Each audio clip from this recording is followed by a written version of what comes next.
3월에는 시장에 반등이 찾아왔습니다. 올해 주식시장 참여자들은 약세장에 힘들었을 것으로 예상되는데요. 가뭄의 단비와 같은 반등이었습니다. 역시나 우크라이나 전쟁으로 인해 에너지 시장은 널뛰기를 보여주고 있습니다. 거기에 각종 공급 부족이 세계 경제를 힘들게 하고 있습니다. 중국이 본격적으로 세계 시장에 진출하면서 세계의 글로벌화와 오프쇼어링이 대세였다면 미중 패권 전쟁과 러시아까지 전쟁을 일으키며 전 세계는 다시 리쇼어링과 보호무역주의로 돌아가는 모습입니다. 자유무역에서 보호무역으로 되돌아가는 형태가 지속된다면 자연스럽게 인플레이션은 막을 수 없는 흐름으로 보입니다. 문제는 인플레이션이 중앙은행 통제에 있는지겠는데요. 인플레이션이 중앙은행 통제를 벗어나게 된다면 세계 경제는 무척 힘들어질 것으로 보입니다. 특히 신흥국인 우리나라 경제의 타격은 커 보일 것으로 예상합니다.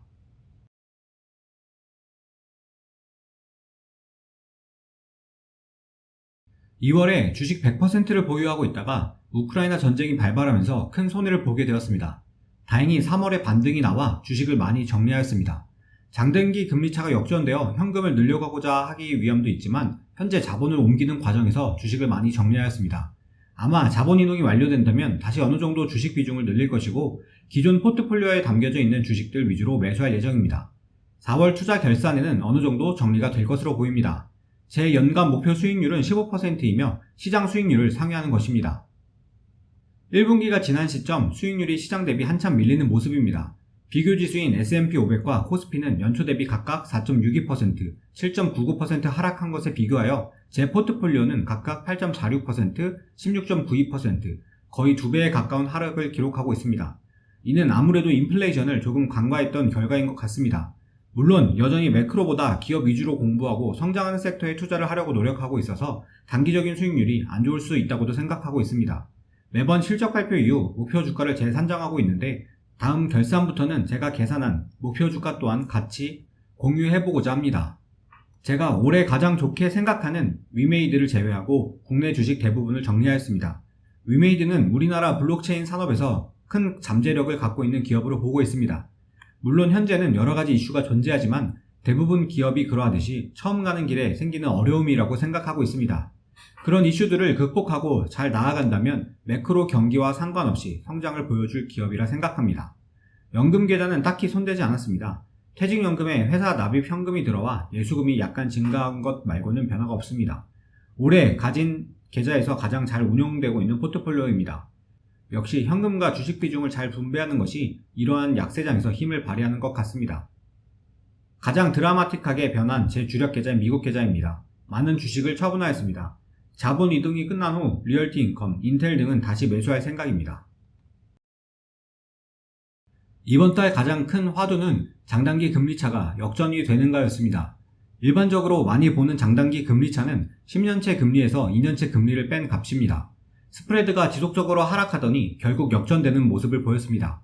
역사적으로 장단기 금리차가 역전되면 높은 확률로 경기 침체가 뒤따라왔습니다. 그에 따라 주식시장에도 크래시가 오곤 했죠. 그 예는 모두가 알다시피 짧게는 코로나19 팬데믹이 있었고 좀 더 과거로 간다면 서브프라임발 금융위기, IT 버블 붕괴 등을 이야기할 수 있습니다. 물론 장단기 금리차 역전 하나의 지표로 복잡하게 돌아가는 경제를 설명할 수는 없습니다만 충분히 리스크에 대해 생각할 시기는 된 것 같습니다.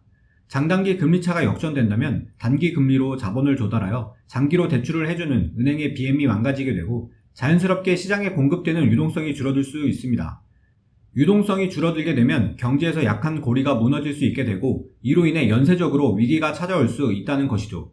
평소같이 경제 체력이 튼튼한 환경에서는 중앙은행이 완화적인 스탠스로 시장에 유동성을 공급해 경제 위기를 방어할 수 있겠지만 지금처럼 매크로 상황이 안 좋아 인플레이션이 가속화되는 시기에서 중앙은행이 완화적인 스탠스를 취하기는 어려울 것 같습니다. 따라서 이제부터는 리스크에 대응해야 할 시기로 보입니다. 이번 반등은 좋은 현금 타이밍을 제공했다고 생각합니다. 물론 아무런 문제가 없이 주가가 지속적으로 상승해준다면 좋은 일이겠지만요. 추후 지속적으로 채권금리가 올라 채권 가격이 적정 가격으로 회귀했다고 생각했을 때 채권 비중을 늘릴 예정입니다. 일단 주식 대 현금 비중을 적절히 조절하는 방식으로 가야 할 것 같습니다.